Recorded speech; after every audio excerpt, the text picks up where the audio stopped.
Hey, what's up, guys? Lucas Burnley here, along with my co host, TJ Schwartz.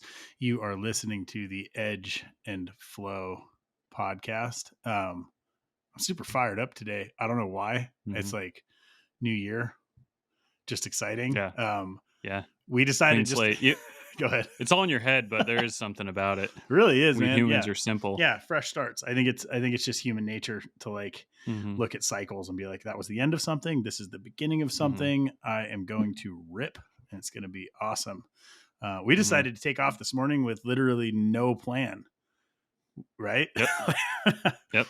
We're just having a conversation. Yeah, basically sat down at the computer and launched. So yeah, crickets. What are you up to? The like, what's your plan of attack? You talked about this Oh year and man. how you're fired up. What are you doing like this week? Okay. What's the So, well, we're at the end objective? of the week. This week has basically been the final stages of the most recent Burnley production project, which is the SQD2. Mhm. So I have been in full on quality control mode since before Christmas, actually, but we were out for a while. But basically, just going through every single knife, and I have a little checklist of things that I go over, and I've been doing that, and I finished yesterday. That's So that's awesome. big. Yeah, yeah. Kind of get your like laser vision on and handle some knives and Yeah. look for Yeah, details. it's a type of work that, well, you're doing a little bit more of it because of the numbers that you're doing, but I'm not used to, like, and even you, like, you're not sitting down and looking at 500 of something. Not in a row, no, yeah. And so it's kind of nice because you can just get into a real flow with it. And I listen to a lot of audiobooks and I Mhm. kind of enjoy it. But I'm also very glad that it's done. Each one of these projects, I'm learning so much because you're essentially dealing. Well, you and I have been joking around in conversation with OPP, right? Other people's production. Yeah, So you yeah. are dealing with other people's production. And when you have 500 knives, you are seeing the strengths and weaknesses of a system. Mhm, Um, it's interesting for me because as a designer, like when we're dealing with a company that we're collaborating with, I think a lot of times we're looking at that and maybe giving feedback on, hey, I'm seeing this problem reoccur. Is it something we can look at? But we're not seeing it in scale, right? Like we're not seeing I do a Boker collab or a CRKT collab. I'm not seeing 500 knives and knowing like, mhm. oh, this is a reoccurring thing. When I do one of these projects for our brand, I see it. And Yeah. there's a real balance point of like expectation versus reality, like what is achievable, right? Understanding the system. And then I'm best served by feedback that can improve my product, but can hopefully also improve the production system. Mhm. Um, and that, I think, with these, like as you see more makers doing like these small production projects, I think that that is something that a lot of people aren't taking into account. It's like you look at it and you're like, hey, I'm gonna pay my money. I'm gonna design this knife. I'm gonna have this company produce this knife.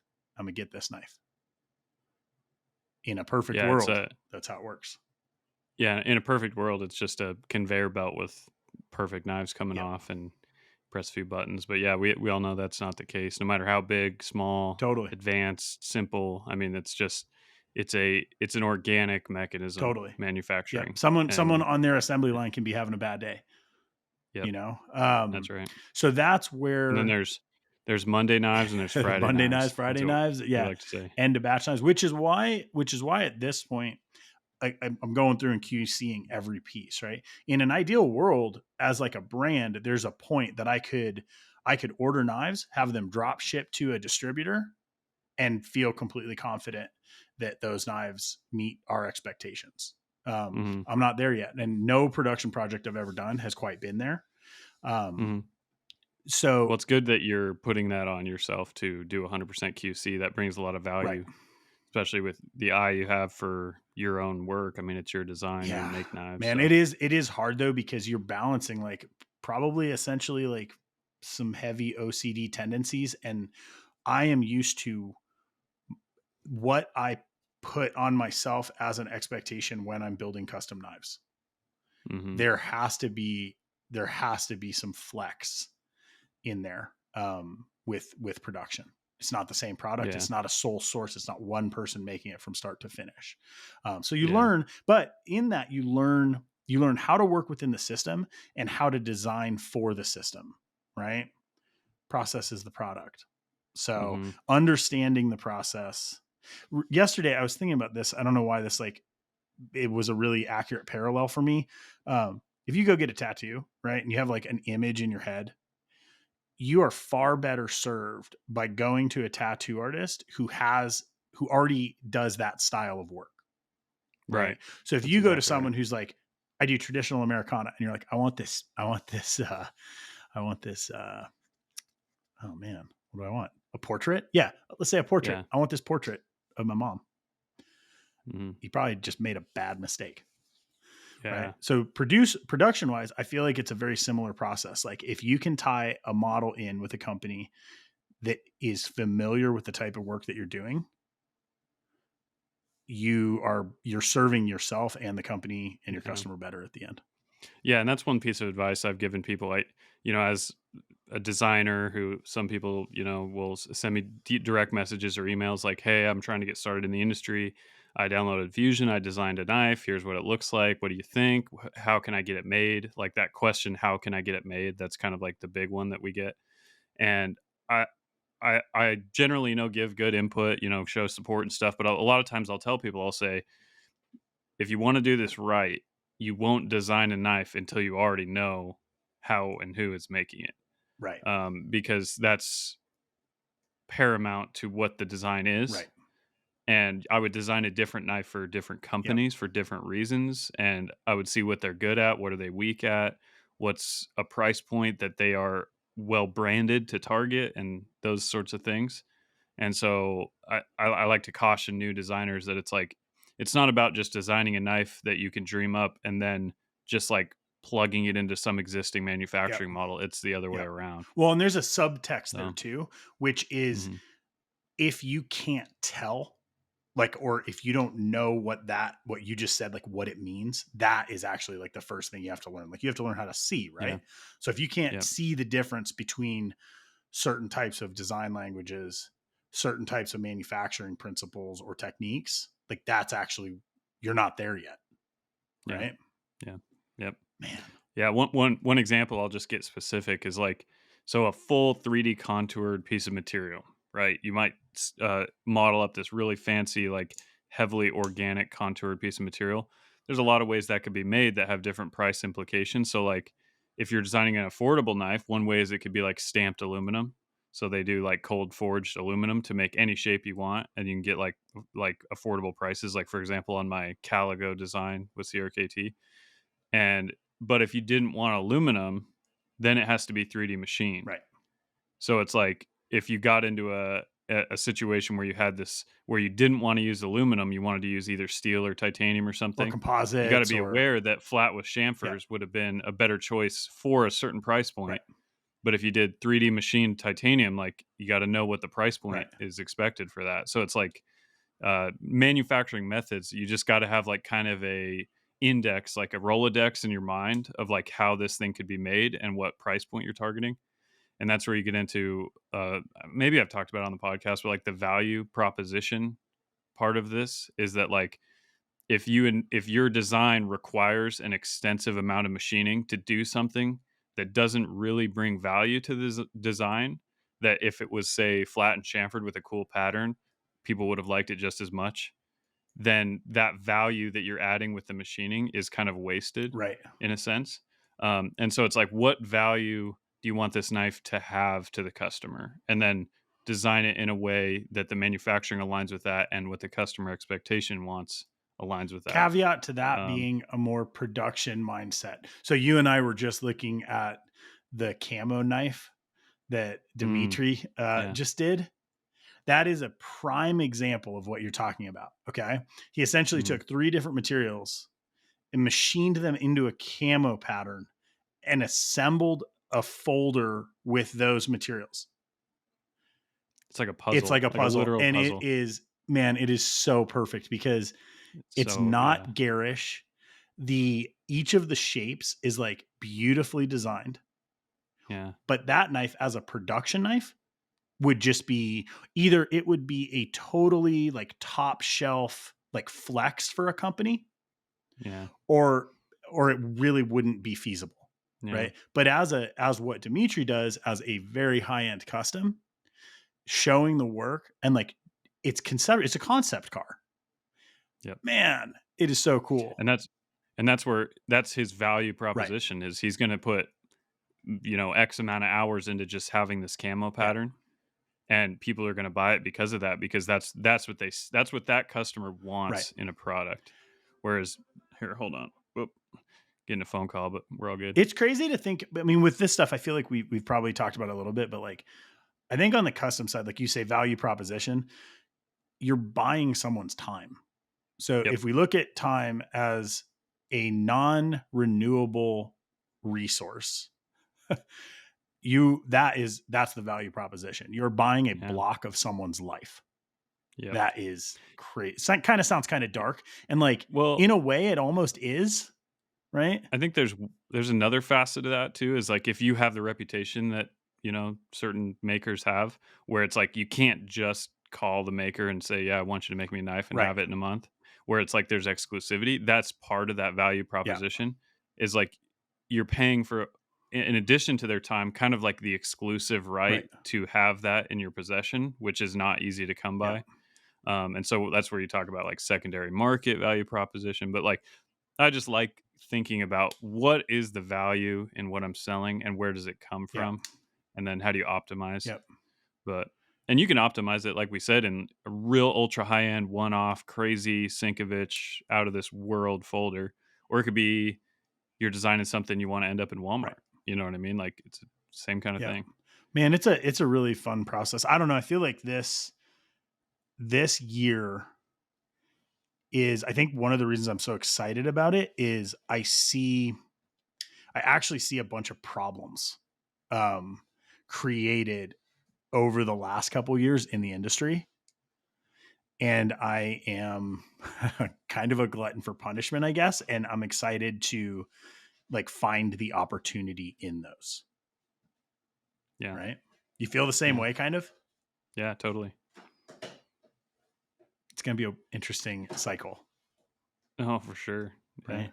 Yeah, I'm kinda charging into this year with a full plate. Honestly, like, I feel like I'm handling it pretty well. I feel like I'm not, like, dropping any Yep. plates right now, but, like, my head's been kinda spinning because I don't wanna get in the weeds on it, but I'm, like, forming a corporation, like an S corporation Yeah. for tax purposes, and so I'm setting, like, our family up on payroll as, like, a sole employee of Nice. the company, and, like, kinda, like, scaling up with with my stuff. It's like part of a facet of my making is like supply chain management, and so I'm kind of working with that. And it's like, wow, it's a very heavily charged first quarter this year Yeah. of like um, growth, I guess is what it You know is. what though? Growing That's pains. like a nice, I think that's kind of a nice way to do it, because as long as, well, I mean, again, maybe different needs, but like as long as you don't just try to push that the full year. But if you're starting off kind of charging, if you start to lose some steam, you've already done so much Yeah. work that it kind of averages out through the year. I mean, the S corp thing for me is a huge one. Like Yeah. we look at like how we make our product, we look at equipment. At a point, you start looking at your earnings as I think both. It's like a product and it's equipment. I mean, it's kind of everything. And so if you can make that work efficiently as well, I think that's a big boon for Hmm. us. You Hmm. know, That's for I've sure. I've been psyched on And S corp. yeah, it sounds like, I mean, my accountant says absolutely, Yep. absolutely do Yep. it. And the only reason last year I didn't do it is I bought so much equipment that I was able to get through the year in a way that was like I wasn't going to be super tax Right. liable. But this year I don't have a list of equipment to buy like I did last year. So Yep. it's like I've got to be thinking January 1st, the IRS, just like our last podcast, got to think about Yep. that. Are you gonna set up a SEP Um, like out of the gate? a SEP. Yep. SEP IRA. Oh, Yep. yeah, yeah, Okay. probably, yeah. So Mhm. even if just for you for habit, like if you're using like Wealthfront, right? So you can run a SEP in Wealthfront and you basically can contribute 25% of your W-2 earnings. Okay. Um, if you don't know what that's going to be, although if you're setting up payroll like you actually kind of do, you can just Yeah, dollar cost average and just start, even if you're yeah, dropping $100 a month in there, at least you're in the river. yeah, yeah. Just No, exciting. that's yeah, that I like I said, I'm gonna sit down with my accountant because I've basically I have to get I didn't even have an LLC, so I had to form the Right. LLC, form like a bunch of licensing stuff. Like I've been basically waiting for paperwork and stuff, but I've got the time because I can form an. I don't want to get too much into Sure, the weeds, sure. but I'm getting a collection of things ready to take to the accountant and then sit down and like this is the plan. This is how much I'm going to pay Yep. myself. This is this that so that, like I said, is what's kind of like clouding my mind is like I'm thinking of all that on the on the kind of fringes of thinking about, like I said, supply chain Yep. management. Because one of the things that's happening is like if I said earlier on an episode that I'm working with Tactile Knife Company to do some bevel grinding for me. So what's changed hugely, and it's really changing the way I look at my business, is that I used to be able to order like one sheet of steel, which maybe is like 60 knives, and then kind of work through and kind of keep one sheet of steel or maybe two sheets coming and just kind of like a trickle, like just keep it moving. And then there's no single huge batch happening. It's sort of like a flow. But with the bevel grinding, the way that those machines run, it's just like any CNC or lathe or whatever is like you kind of got to front load. Right. You kind of got to get a large batch together. And so it's like I'm like getting ready to like kind of pressure test my supply chain to like get a large batch through and then turn it into more of an inventory scenario Right. where they've already been machined, heat treated, and Right. ground. And so I've the hard part about that is I got to decide how many models I'm willing to inventory because that's a lot of money sitting on a shelf. And that's the question right now is like I've got all these models in mind, but if I'm trickling, but like before with one sheet at a time, I could launch 5 models and just keep one sheet at a time and just kind of keep it flowing.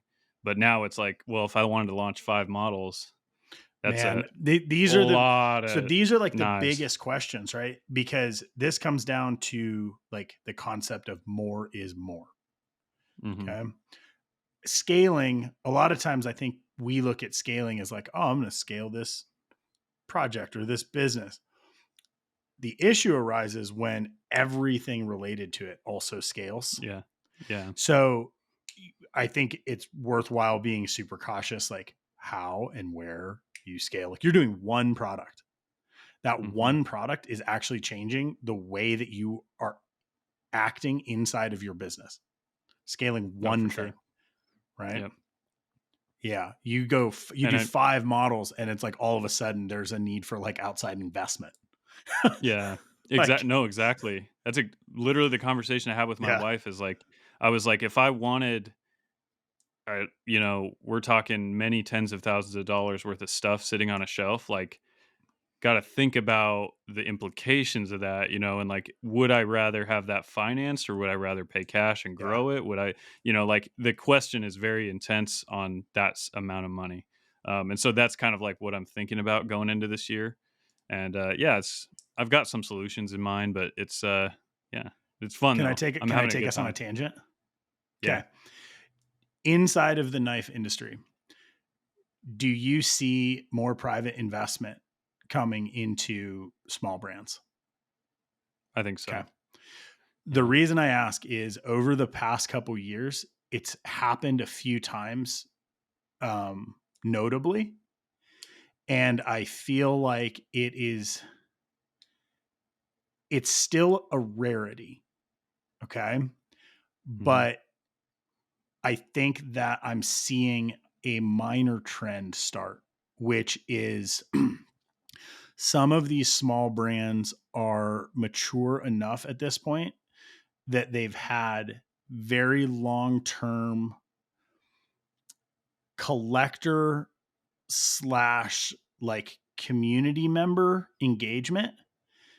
And some of those community members are in positions where they're like, "Hey, I have some money to like throw into a project, and like I've been around for 10 years and I've watched this like grow, Mhm. and I want It's a like piece a or venture capital commerce space yeah, emerging it's like inside the knife it's industry. like but on like a small scale. Yeah. Okay. Yeah. I've like been watching. I'm like, man, all right. Like there's like a couple that have happened. And I'm like, all right. As those are successful, I feel like it's gonna start opening up conversations for that to happen more frequently. Yeah. Yeah. No idea on how it'll work out, but it was just kind of a Yeah. gut feeling that I had. No, that's exactly what's on my plate. Huh. Like I said, is that concept of, do I, get a leg up and like really go for boom growth Right. with like some outside reinforcement, or keep it, one thing at a time, kind of slow, bootstrap it, as like John Saunders would Yep. say. And it's just a hard question, because it's like, capital infusion, like it can be a blessing and a curse. It's like, it's something to be, it's like fire. It can burn you, it can cook for Sure. you, it can take you up and down, and it's kind of. I have no problem with taking loans. I have no problem with capital injections. I have a hard time with giving up ownership. Oh yeah, That that's not like something I'd that's be something interested that's in. not on the Yeah. table. Yeah. I think I've recommended for you like doing like Shopify loans, stuff like that. Like there's some really or Yeah. like QuickBooks has like small business loans that are really interesting. Yeah. I I wouldn't be interested in a silent partner, I'll say that. You wouldn't, Like, yeah, if yeah, I yeah. ever had a brand, Yep. probably not Schwartz knives, but Right. if I ever, like, wanted a Yep. brand, like, I could see a partnership happening. Yep. But to just have, like, a cash-based ownership, Yep. that's just purely monetary, like, I think it just would become, ripe for Yeah. conflict, maybe. Well, the And silent thing is for a sole operator, it's not something that is helpful. Mhm. It's really not unless your business is like purely based around like cash flow, kind of like which we're not. I see it as definitely more of like an active partnership. On a side note of this, like I'm actually in the process of creating a new business with a partner Mhm. completely for both of us as an experiment and like a learning tool. I find that I learn best when I'm actually involved in the process and have to like problem solve it inside of it. Yeah. Um, Yeah. but this is a new venture, not bringing a partner into an existing Yeah. business. Exactly. Yeah. Which, and I understand why people do that, for sure.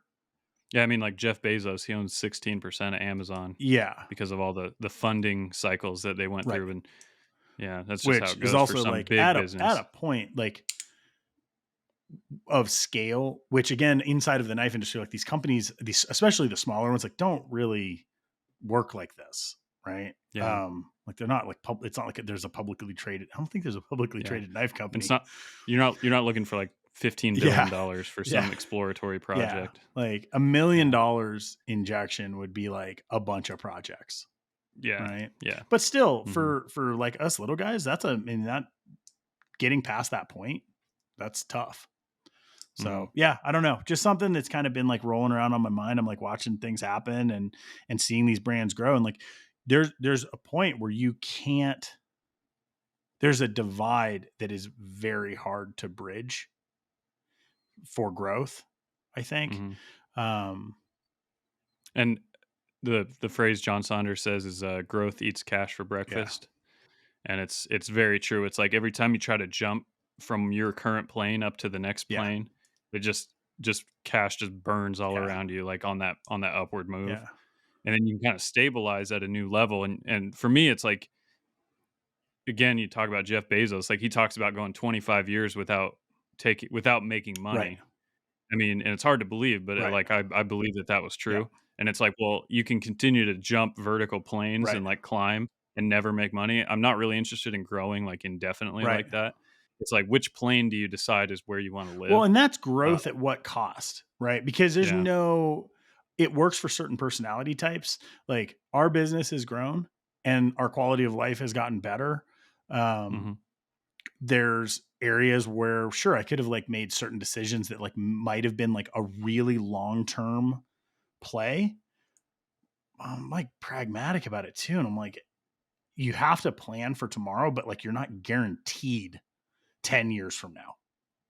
So Yeah. I'm not willing to make decisions that are like the payout is lottery payout in a decade. Yeah. You Yeah. know, Yeah. I'd rather just make like small moves and Hmm. hopefully end up like somewhere near that. I don't Yeah. know. This is Yeah. like pretty heady kind of. It's like very abstract, especially for the Yeah. It's types like of we're not businesses. we're not trying to rule the world. Like we're not trying to be Elon Musk Yeah, here. I mean, exactly. I'm not. No, me either. That's not my goal. Same. But I think that plays into it, right? Yeah. Because if you are, that's where those like moonshots like come into play. Because Yeah. that's the Yeah. only way that you're like And get that I big. admire that. When it, like I in no way the fact that I am not looking to be Elon Musk in no way makes me look down on that mindset. I think that is a awesome mindset. Like honestly, it's if you're going for the moon, like you're willing to put 30 years of your life into a growth cycle. That's More pretty more cool power because to you. there's so many things that would never have Yeah. happened without that Yep. mindset. And I appreciate it Yep. 100%. I just Big that's not me. revolutionary Yeah. changes. Yeah. Man, I don't know. But here, let me ask you Yeah. this. This is another little facet of what I'm kind of wrestling with this year is like it's funny as I grow like with my shop output, it's like every time I solve a bottleneck by buying like a piece of equipment, Yep. then the next bottleneck becomes obvious. And then it's like how many bottlenecks do you solve before you finally find a bottleneck that you can just live with? And that's like the final Right. bottleneck. Does that make Yeah. sense? Because right now I've got the Yep. spindles. I've got just bought a tumbler that I'm picking up like in a week, and that should solve that bottleneck for me because that probably became the new What did you bottleneck. end up going with? Just let me digress into that. It's a Mr. Deber 3 cubic foot, and yeah, it's Cool. it should be Check in good. a few I'm months excited and for see it. how it's doing for you. Yeah, I'll let you know. I bought one. They actually had it in stock local, which is That's crazy. amazing.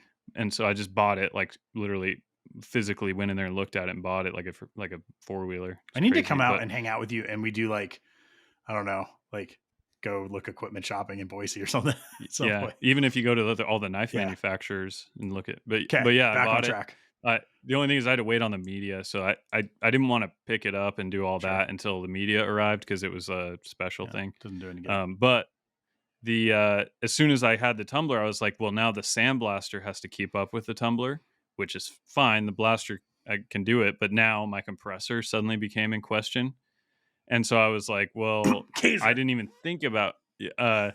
So the final bottleneck I think I can solve in my current shop that involves like a equipment purchase is a screw compressor. Mm, And after that, I really am tapped out for space, and whatever bottleneck emerges after that is probably just going to be it for this shop. And so that is where, yeah, I'm shopping for a 5 horse screw compressor. Kaiser Air Tower So 5C. I want one. I don't know. Just don't mess Uh, with it. here's my thought though, is like my space is so limited that here's my little Okay. idea. So the actual compressor on a screw compressor is really small. So like if you get a 5 horse compressor from like either Quincy or Ingersoll Rand Okay.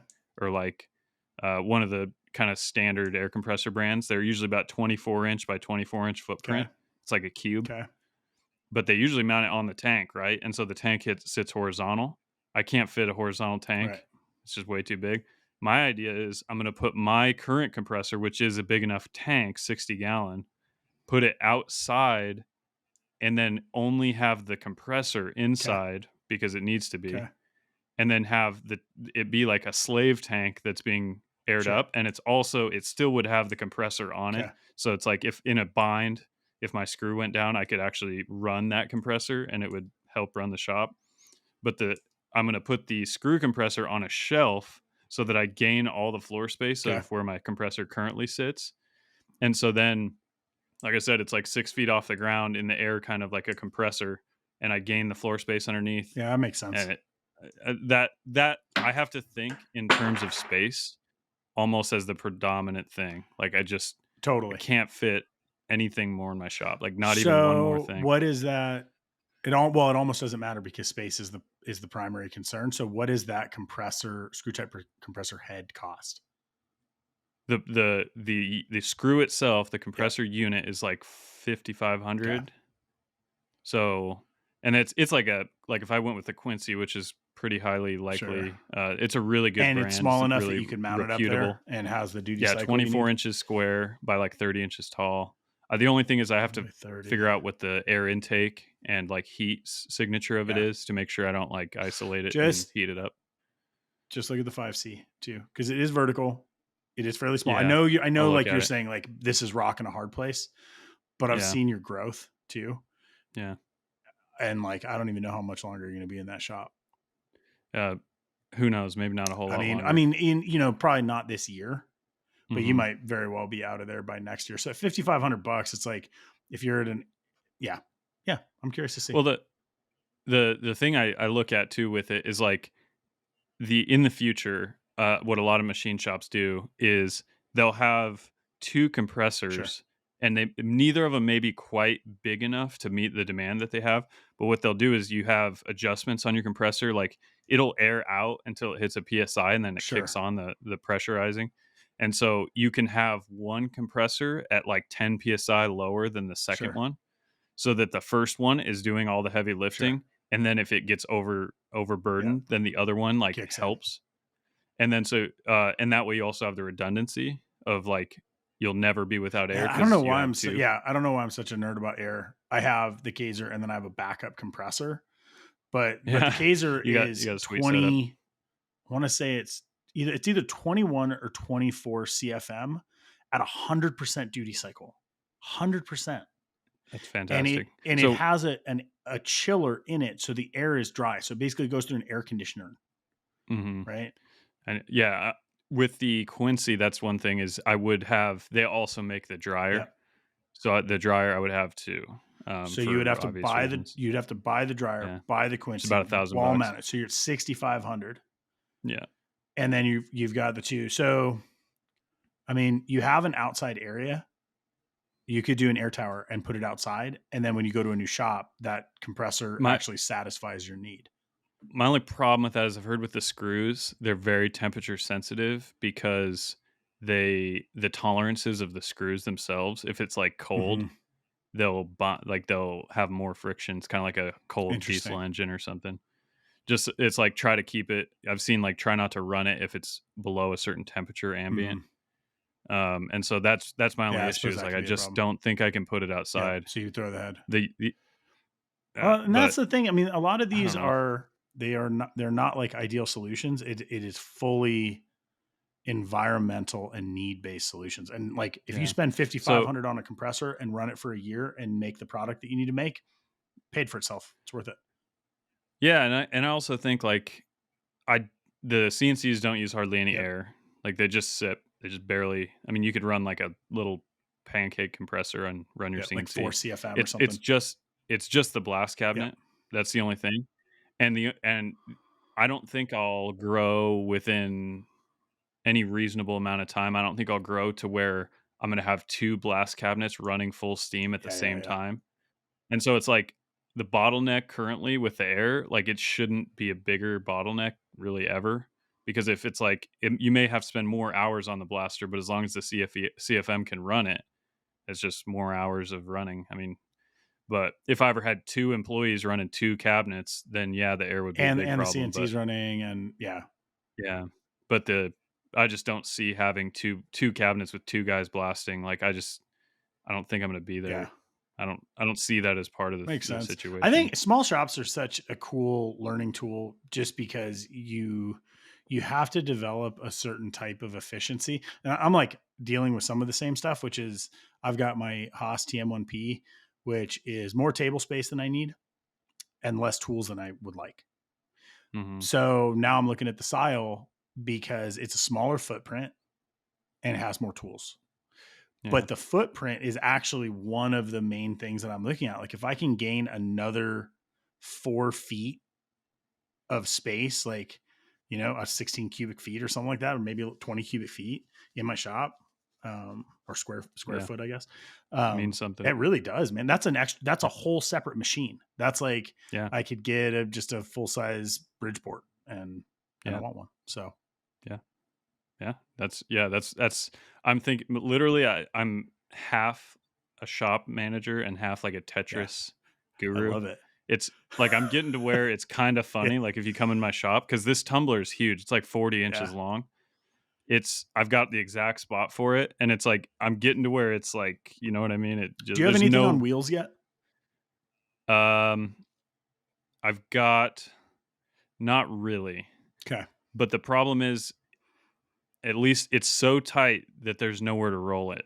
Like, no matter what it So do was, you like, it okay, just so if you look at your, like, benches, 'cause I'm, like, trying to remember your shop layout, but, like, you mhm. don't have bench with another tool that, like, rolls out from underneath it, or, do you have toolboxes under your benches? Like, are you maximizing Under those the spaces? benches are fully Yeah, okay. utilized, but they're not it's like the things that are under there are like, like a large trash can. All my actual stools that I, like, sit on go under there, and then totes. I've got Yeah, totes under my benches, and, and yeah, so I'm just like I said, I'm just getting all the Tetris and like going with the compressor up high is like the first time where I'm kind of doing like yeah, 3D Tetris, yeah. you know?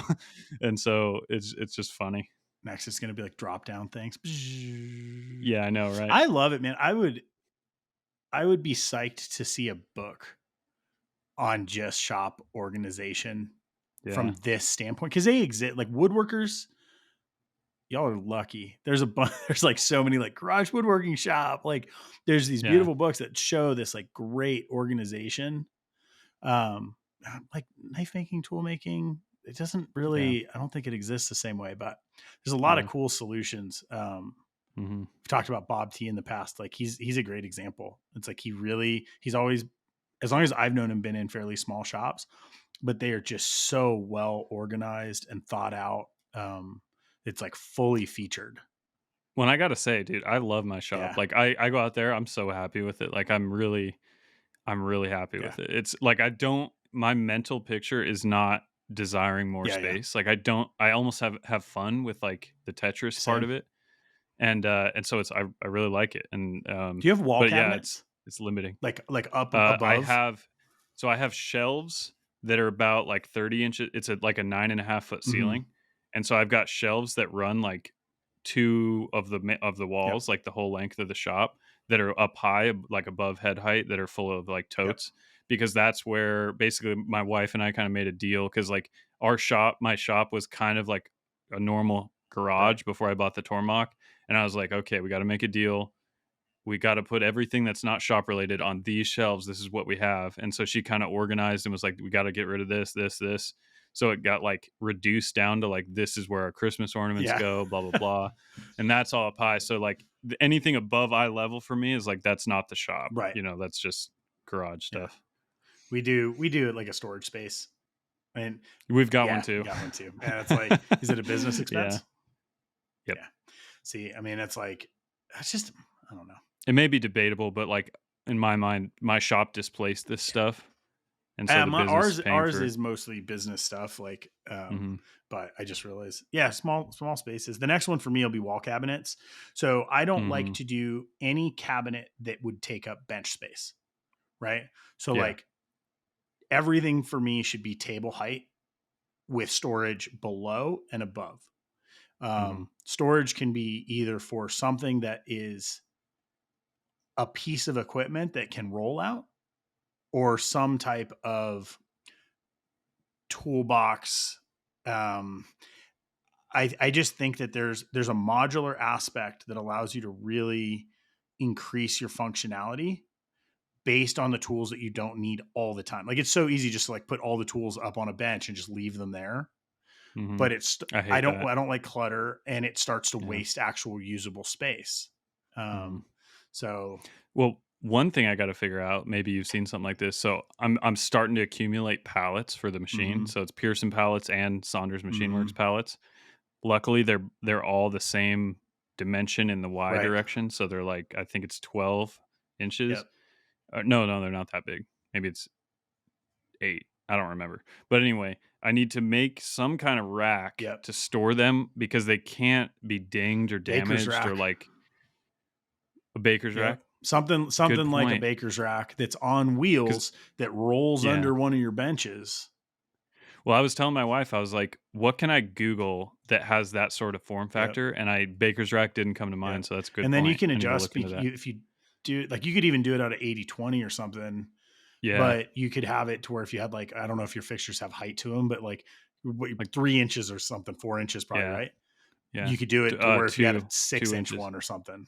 I mean, Yeah. but yeah, if you had Well, I was a 3 inch or a 3 foot tall rack on wheels where your fixture slid in yeah, and you only need 2.5 inches, that's the majority of your yeah. fixtures right there. Like a giant Yep. VCR cassette Yep. stack. I'm struggling Yeah. with tooling arms for my grinders, Oh, yeah. which I have a problem with that man, too. because I have so many, just for different like mowing platens and Small like wheel. small wheels Yeah, and like slack platens and all this like weird stuff that like I use very infrequently, but they're cumbersome. They're like heavy, and I haven't figured out like all right, yeah. what is it that I'm thinking some kind of wall mount. Yeah, Like lately that's smart. I'm really into If this you idea of have you ever seen like in a kitchen where they like say you have like a mixer and it's inside of a cabinet, but it's on like a cammed table? Oh, yeah, my parents have one of Okay. those. The thing's awesome. So Yeah. I'm trying to think about things like that in the shop. So like say I've got pretty tall ceilings, like 10 foot. So say I had Mhm. in my grinding room on one section of the wall, essentially a tooling arm rack that slid up the wall and just had like some kind of like ballast, or Yeah, like gas like a cylinder or garage something. Yeah, door kind of type like a like spring. and just go when it's out of the way, it just goes chunk and is up at the ceiling. Dude, if you come up with a cool solution for that, you gotta I tell know. me. 'Cause I don't have very many attachments 'cause I don't do a whole lot of grinding, but I've got, like, 3 Yeah. attachments that are floating around, Yeah, I've and probably got I've just been 12, shelving them. like Yeah. on the short end. The other thing is I always cringe when I set the rubber wheel on a surface because 'cause I'm like, I feel like if it's gonna sit there a long time, if there's, like, a little bit of pressure on one spot on the wheel, is it gonna, like, bulge it or put a flat spot on it Right. or something? So Yeah, I'm you always, like, never like leery lay of them on the rubber. yeah. There's that scale thing coming back in, right? Which is like on one hand, it actually if someone could just come make all this stuff and I could just be a huge nerd and like optimize the Mhm. workspace, Mhm. I would be psyched. Yeah.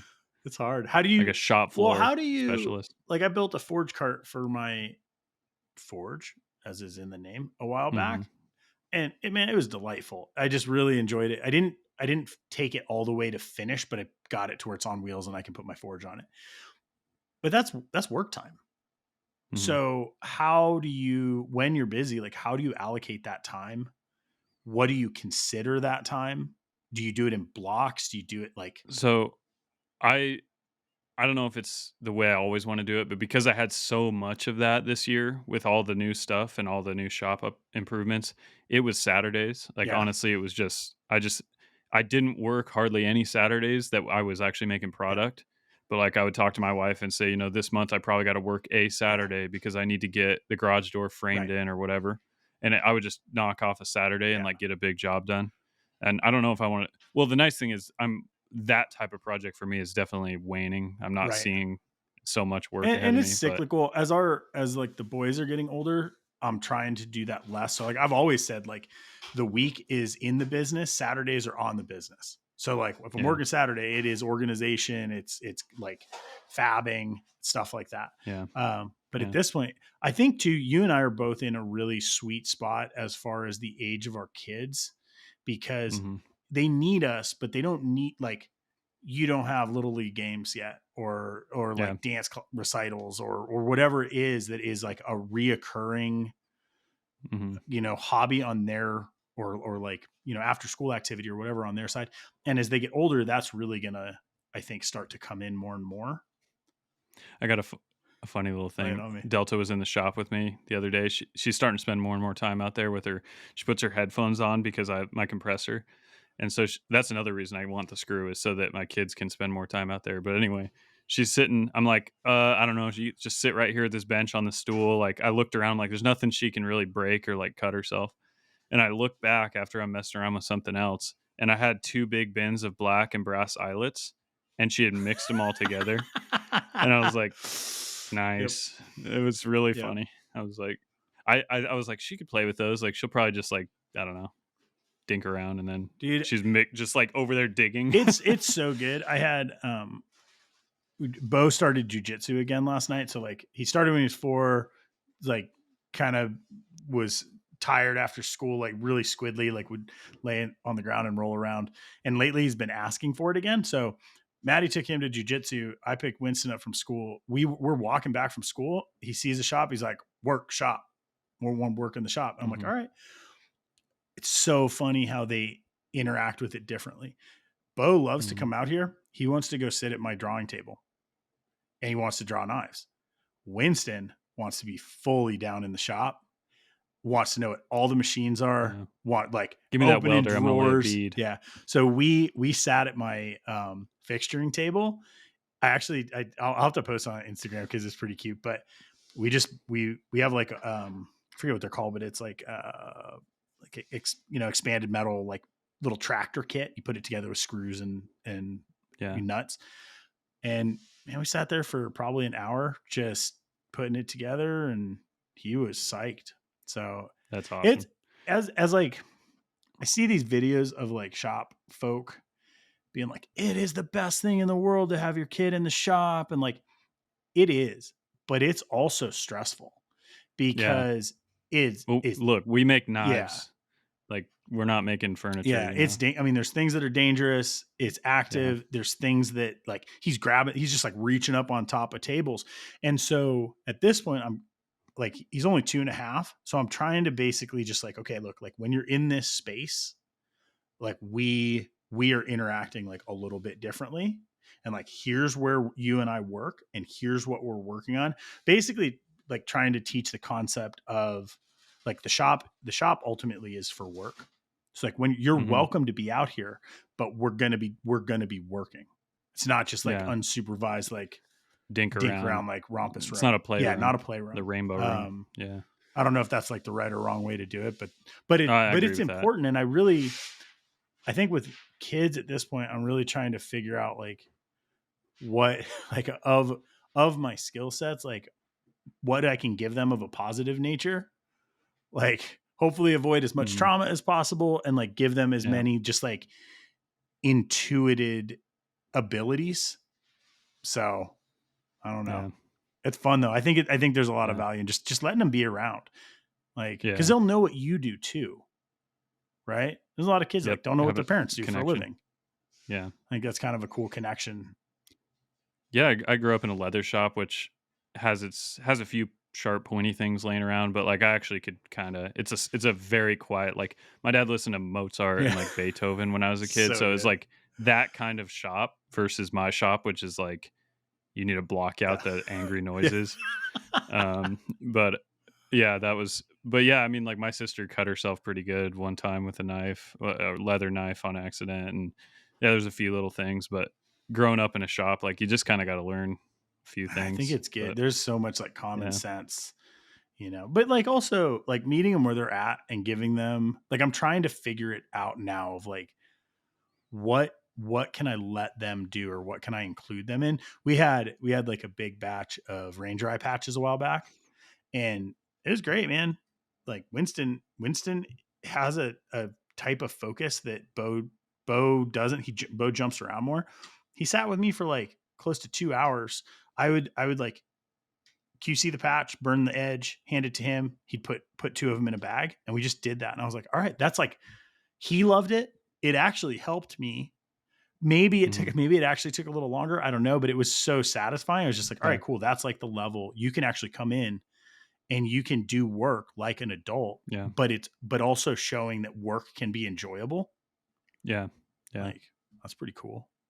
That is really cool. Yeah, that's part of why I'm getting the tumbler is not only the bottleneck aspect and the blast and the, air compressor is the tumbler's way bigger, Yep. and it's probably not gonna be quieter, but it won't have to run as Yep. long to do the same amount of work, so I have more time in the shop without it running Yep. in theory, And then the air compressor, obviously, my piston compressor is like a freaking Yeah, sledgehammer on a it's metal door. Like it's so I bad. had one for like probably 10 years. Yeah. And you don't notice how atrocious they are until you get rid of it, and then you're basically like never again. Yeah. Like Yeah. it's just And and my shop's connected to the house, yeah, so it's like, I mean, I'll forget I have a ball valve to like isolate it at night because I have a little leak here and there in like the machines yeah. and stuff. And if I forget to turn off the ball valve, I'll be laying in bed and I'll just hear it, and it's like, geez, thing's freaking loud. It's like a jackhammer. Those are And so, that's like evolution of the shop. I think like in the beginning, it's like you make things work. hmm, As you progress, it's you make things enjoyable, yeah, right? That's why you see these like, yeah, you know, like shops from like older craftspeople, and they're just it's like you're like I kind of would like to just maybe live in there. Like it's like there's yeah, yeah, bookshelves and like you yeah. know like That's beautiful awesome. cabinetry and stuff. Hmm. Speaking of cabinetry, and organization and like all things. Okay, so I've never done a lot of woodworking. Super interested in it, and there's a real benefit. Like I would love to just be able to make a cabinet for my shop. Hmm. Hmm. Festool. Are you familiar with Festool at all? The name rings a bell, but I'm Oh not my that familiar. god, man. Go down a rabbit hole on that. I went we have some friends here that are van builders. Um their Instagram is How We Adventure. Hmm. I went to a Christmas party at their shop. I didn't know that guys like that lived in Bend. Yeah, not at all. No. Like that's strange. um yeah, so they build absolutely beautiful vans. And one of the nicest things about them is their cabinetry. So I went into their shop and there's no dust. And I know they do their wood cabinetry in the shop. Everything is, you would love it. Like maybe when you come visit, like maybe we can go run by and see them. Yeah, But yeah. the dust collection system, it's they're German. They fit into these small modular boxes. And what you usually see is people like one of the first projects is people build like a cabinet that fits all of these different tools. And then they all plug into this really powerful and efficient dust collection system. So it's small form factor, very little dust. That's awesome. It is, it's amazing. So I'm like, I've been trying to figure out like what like a base setup for a corner of my shop. Cause if I can do it and have like Mhm, really minimal dust, they said basically they're like, yeah, well, the dust that we do have, we can just sweep up. But they're like, there's not, and they don't even have air movers in the shop. Like I have air handlers in my mhm. ceiling. They don't even have that. So Wow, it's pretty cool. that's fantastic. Festool. Yeah, I grew up doing leather and wood exclusively, and honestly, I didn't even drill a hole in a piece of metal until basically when I started doing all this stuff. So So, funny. You and I are but completely reversed. yeah, Cause I mean, yeah, I started welding when I was 16. So it's like, mhm, that's all I've ever done is metal. yeah. Maybe I said this on the podcast before. The one little exposure I had that did get me excited about metalworking is I had a friend that his parents owned a construction company, like big, like Mm-hmm. they had like a 20,000 square foot shop for like working on like front end loaders and stuff. They did Crazy. like gravel crushing jobs, like crazy large, like highway department jobs. And we, at like 9 years old, his parents were very free range. We could run around in that shop and literally do whatever we wanted, including like using the welders and the press brakes and like hole punches and stuff. Dude, press And brake, so that's sketchy. sketch. I was gonna say, like, as long as someone kind of knows what they're doing with the welder and like you throw on a hood, Yeah. you're fine. Press brake, man, I don't know if I would have that Yeah. flexibility. Yeah. It was honestly, in thinking back, like the free range aspect of it was insane. But like that was the first time I ever welded. He's just like, go over there in the corner where that pile of metal is and like find some and then just come over here. And it's like, oh, I've welded. And it was That's like pretty the only cool. oversight was like another 10-year-old. It was pretty funny. I'd love that actually. Yeah. Like, Yeah. huh? It was a Pretty blast. cool. What else, man? What do we got going on? I got a request for this year, but I don't know what Okay. it is yet. But you and I did shows last year. We will probably end up doing that. We have to get together and actually like do something. Just Yeah. visit at a Yeah. Yeah. shop or record at one of our shops or something. Yep. Yep. Yep. Let's make it Yeah. happen.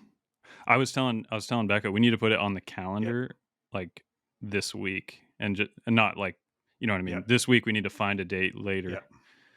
and just put it on there Yep. so we can get together Just do it. because keep talking about it and I we keep know. not But doing that, I it. mean, So man, it's hard. If it's not on paper, it doesn't exist, yeah, you know? yeah, So yeah, yeah. this Well, we this both have whole a couple of week, Maddie and I kids, have and just been like, what are we doing this year? Like, and mhm, trying to really look at it from a standpoint of what are our actual like priorities and goals, and then trying to like back into it and build everything else around that. Because I feel like so mhm, often like we look at it and you're like, oh, I want to do this, but then nothing that you're doing is actually like yeah, leading towards that thing. yeah, yeah. You have to have like a material set of goals and a material game Or plan. maybe we need to figure out what to do if we hang out. I guess podcast's an Yeah, easy one. maybe that's step one. Maybe it's also like something that's completely not work. Like maybe we just make a point to go camping. Go to a cabin. Oh, that's a good one. We've if you want to go into some cool places in Idaho, my wife's side of the family, they have 2 cabins. Maybe we could go check Or one a out. little overland trip or something. Yeah, It's a good plan. Okay. yeah, Um, yeah, man, I feel like I've got all my points out for today. What about you? yeah. No, So, it's solid. like Feeling good. nice year Yeah, beginning conversation. yeah. Cool. Let's call it. Let's wrap it. 2023. Let's rock and roll. Yeah. Happy New Year's, guys. Yeah. All right. Peace. Peace.